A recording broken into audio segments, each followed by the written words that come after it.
et sœurs, notre méditation aujourd'hui porte sur l'Évangile selon saint Matthieu au chapitre 16, les versets 13 à 23.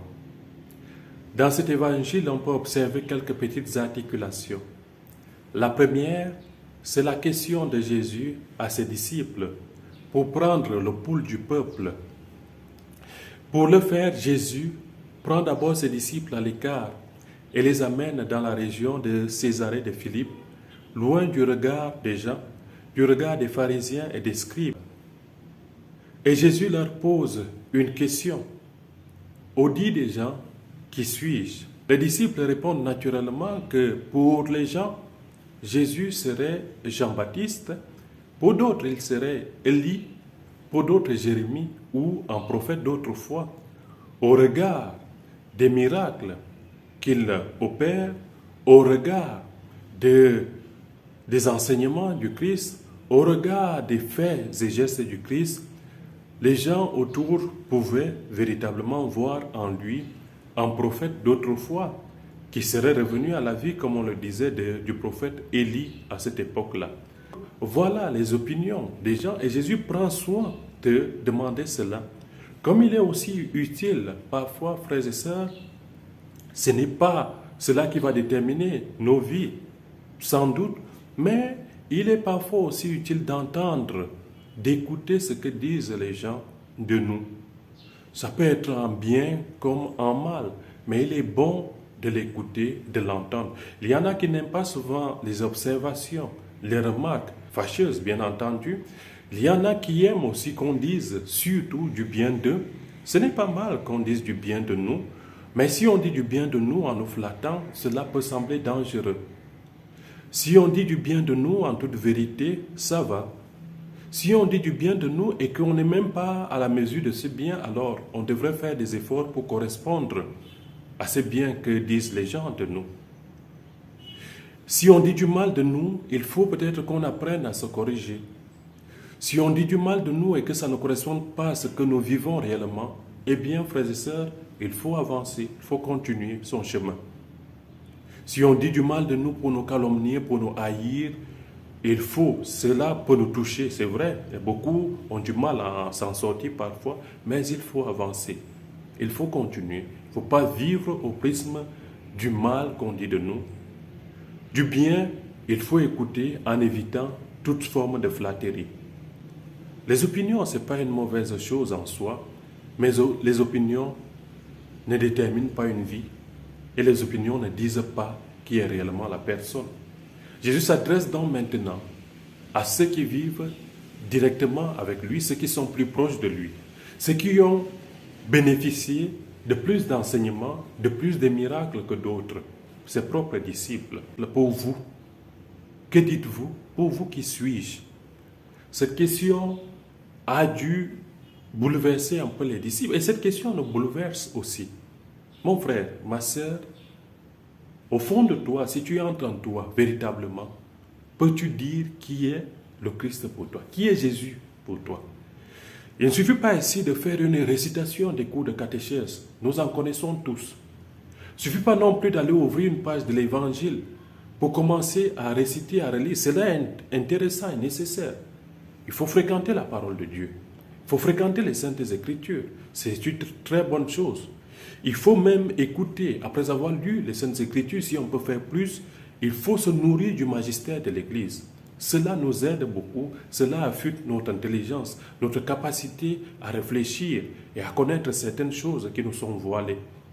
Tout cela est bien pour vous. Qui suis-je? Et là, il est question de mon identité véritable. Je veux savoir, au-delà de tout ce que vous avez entendu, au-delà de tout ce que vous connaissez, qui suis-je pour toi véritablement? Et c'est là où l'Esprit Saint intervient pour aider Saint Pierre au nom de tous les autres apôtres. Saint Pierre se lève au milieu du collège des apôtres pour dire « Tu es le Christ, le Fils du Dieu vivant ». Cela, Jésus le fait remarquer à Saint Pierre. Cette réponse qui est une réponse vraie, qui n'est pas fausse, Saint Pierre ne t'a pas été donnée ni par le pouvoir de ton sang, ni par le pouvoir de la chair, mais par mon Père qui est aux cieux. C'est une mouvance intérieure de l'Esprit Saint qui a poussé Pierre à se lever au milieu du collège des apôtres pour professer, pour manifester l'identité de notre Seigneur Jésus-Christ. Et c'est intéressant, frères et sœurs, de voir que nous ne marchons pas seuls. Notre foi repose sur la profession de ceux qui sont passés avant nous, de ces apôtres, de tous ces saints dont regorge l'Église. Notre foi repose aussi sur leur profession de foi et nous pouvons nous appuyer sur cette foi pour dire à Jésus que Seigneur, tu es Christ, Fils du Dieu vivant. Je ne le comprends peut-être pas parfaitement, mais je peux néanmoins le proclamer et le dire avec certitude que Jésus est Christ, Fils du Dieu vivant. Saint Pierre le dit et il reçoit immédiatement de notre Seigneur une récompense éternelle parce qu'il a touché à une vérité éternelle. Tu es Pierre. Sur cette pierre, je bâtirai mon église et aucun pouvoir n'aura le dessus sur cette église-là. L'église est donc fondée sur Pierre, le roc. L'église est fondée par le Christ sur l'apôtre Pierre. Et quel que soit ce qu'on fait à l'église ou ce qu'on fera à l'église, cette église ne tombera jamais parce qu'elle n'est pas une invention humaine, frères et sœurs, c'est une création divine, c'est une recommandation de Dieu. L'église a été fondée par Dieu sur le roc. Il a appelé Pierre le roc sur lequel il a bâti son église. Et aucun pouvoir de la mort, c'est-à-dire tous ces pouvoirs du péché, tous ces pouvoirs recommandés ou du moins influencés par le mensonge, l'hypocrisie, la corruption, la haine, aucun de ces pouvoirs n'aura jamais de prise sur l'Église. Elle pourra être mouvementée comme la barque dans le lac, elle pourra connaître des vagues multiples, mais jamais elle ne s'effondrera. Et nous devons avoir cette certitude comme chrétiens et chrétiennes et en être fiers que grâce à la profession de foi de Saint Pierre, le Seigneur nous a fait le don d'une église, d'une institution qui est fondée sur le roc et qui ne pourra jamais tomber. Frères et sœurs, suis-je content d'appartenir à l'église fondée sur l'apôtre Pierre? Suis-je content de recevoir cette récompense de notre Seigneur qui nous recommande à cette église qui est fondée sur l'apôtre Pierre? Mais encore une fois, la réponse revient. Qui est Jésus pour toi? Qui est le Seigneur pour toi? As-tu fait la rencontre véritable du Christ dans ta vie? À chacun et chacune d'entre nous de répondre à cette question. Et à la fin, n'oublions pas aussi, et c'est quelque chose qui va choquer aussi les apôtres, que l'identité du Christ est liée à sa mission.